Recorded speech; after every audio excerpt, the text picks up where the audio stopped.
नमस्कार, देख रहे हैं आप न्यूज 80 और मैं हूं आपके साथ अंजलि मलिक। निकाय चुनाव का नतीजा चाहे कैसा भी रहा हो, सियासी दल वो दौर भुलाकर आगे बढ़ चुके हैं। विपक्ष में बैठे चुनावी दल हो या फिर चाहे सत्ता भोग रही भाजपा हो, हर किसी के जहन में अब 24 के लिए सवाल है और माथे पर शिकंज है कि आखिर 24 के चुनाव में क्या होने वाला है। इसी की जद्दोजहद में राष्ट्रीय लोकदल के चीफ जयंत चौधरी के भी सामने बड़ी चुनौती है। एक और जहां आपको याद होगा कि निकाय चुनाव की तैयारियों में जुटी रालोद को बड़ा झटका लगा था जब चुनाव आयोग ने क्षेत्रीय पार्टी के दर्जे को समाप्त कर दिया था। दूसरी ओर राजनीतिक विश्लेषकों की अगर बात मारे तो 1999 से शुरू हुआ रालोद का सफर 24 साल बाद भी वहीं पहुंच गया था जहां से उसकी शुरुआत हुई थी। रालोद के लिए मुश्किल दौर तब शुरू हुआ जब केंद्र में 2014 में बीजेपी की सरकार बनी। अब जयंत के सामने सबसे बड़ी चुनौती यही है कि जयंत चौधरी अपनी पार्टी का पुराने वाला रुतबा कैसे वापस लौटाएंगे। रालोद की राजनीतिक सफर पर अगर देखिए गौर की जाए तो 1999 में एक गैर मान्यता प्राप्त पंजीकृत पार्टी से इसका सफर शुरू हुआ था। इसके ठीक 10 साल बाद यानी कि 2009 के लोकसभा चुनाव में यूपी से रालोद के 5 लोकसभा सांसद चुनकर संसद पहुंचे थे। रालोद के तत्कालीन चीफ चौधरी अजीत सिंह 2011 में कांग्रेस की सरकार में केंद्रीय मंत्री भी रहे। वही यूपी की अगर बात करें तो एक समय ऐसा था जब उत्तर प्रदेश में आरएलडी के 14 विधायक हुआ करते थे और 6 मंत्री, यानी कि 2003 और 2007 का वो वक्त था। ऐसा माना जाता है कि बीजेपी के केंद्र में उदय के बाद शुरू हुआ था रालोद के पतन का दौर। वो कैसे, वो भी आप समझिए। राजनीतिक विश्लेषक कहते हैं कि जयंत चौधरी के लिए एक कठिन समय है। 1999 में अजीत सिंह ने रालोद का गठन किया था। 2009 के लोकसभा चुनाव में उसको बड़ी सफलता भी हाथ लगी थी जब उसके 5 सांसद चुनकर संसद पहुंचे थे। लेकिन जैसे ही केंद्र में बीजेपी सरकार 2014 में बनी, उसके बाद से पार्टी का जो लगातार पतन है वो होता चला गया। बीजेपी के उभार के बीच अब उनको नई रणनीति और नए उत्साह के साथ आगे बढ़ने की जरूरत है।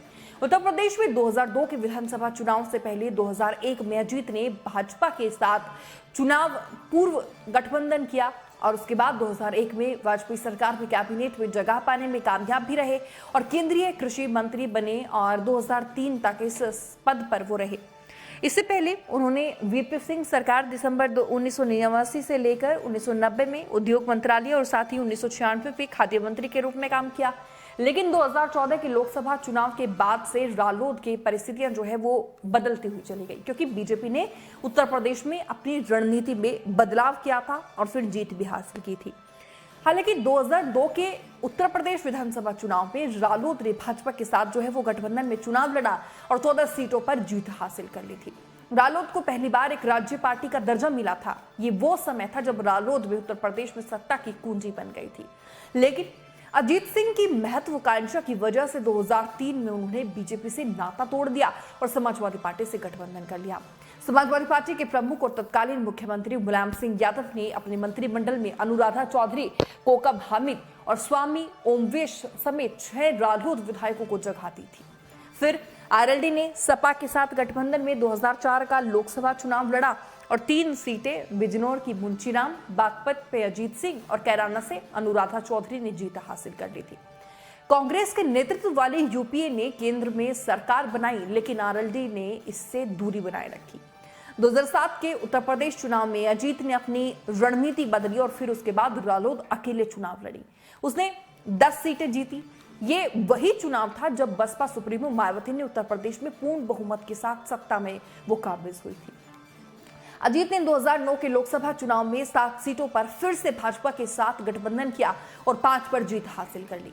लेकिन 2011 में वो यूपीए में शामिल हो गए। उन्हें नागरिक उड्डयन मंत्री बनाया गया। अजीत सिंह ने मई 2014 तक का वो कार्यभार संभाला। आरएलडी 2012 के उत्तर प्रदेश चुनाव में कांग्रेस की सहयोगी रही और फिर उसने 9 सीटें जीत ली। लेकिन 2014 के लोकसभा चुनाव में अजीत कांग्रेस के फेर में फंस गए।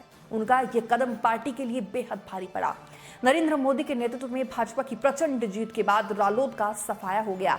यहीं से रालोद के पतन का दौर शुरू हुआ।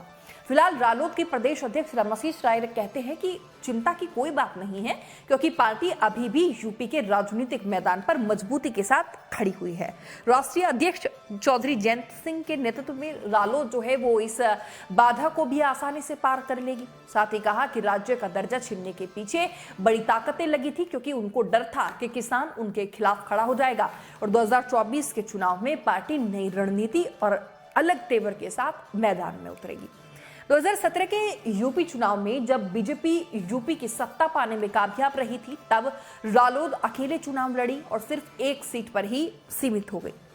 इसके एकमात्र विधायक सैंद्र सिंह रमाला थे, वो बाद में भाजपा में शामिल हो गए। रालोद ने 2018 में कैराना उपचुनाव जीतकर कुछ खोई हुई जमीन वो हासिल की, लेकिन एक और बड़ा झटका उस समय लगा जब समाजवादी पार्टी और बसपा के साथ गठबंधन में 2019 का लोकसभा चुनाव लड़ा, लेकिन वो एक भी सीट जो है वो जीतने में नाकाम रही। इस बीच कोरोना महामारी के बाद 21 में अजीत के निधन के बाद आरएलडी की बागडोर उनके जो बेटे हैं जयंत चौधरी उनके हाथों में पहुंच गई। इसके पास जो है वो एक नए संगठन को चलाने का काम था। पार्टी को 2022 के यूपी चुनाव में कुछ मजबूती मिली और उसने समाजवादी पार्टी के साथ गठबंधन किया और 8 सीटें जीत ली। फिर खतौली का उपचुनाव हुआ। उसके बाद तो जिस तैयारियों के साथ रालोद मैदान में उतरी थी और जीत हासिल की थी, वो फॉर्मूला राजनीतिक गलियारों में काफी चर्चित रहा। अब रालोद के 9 विधायक हैं। राजनीतिक विश्लेषक कहते हैं कि रालोद के लिए अस्तित्व का संकट आया हुआ है, लेकिन आरएलडी लोकसभा चुनाव से पहले फिर से उभरने की कोशिश कर रही है।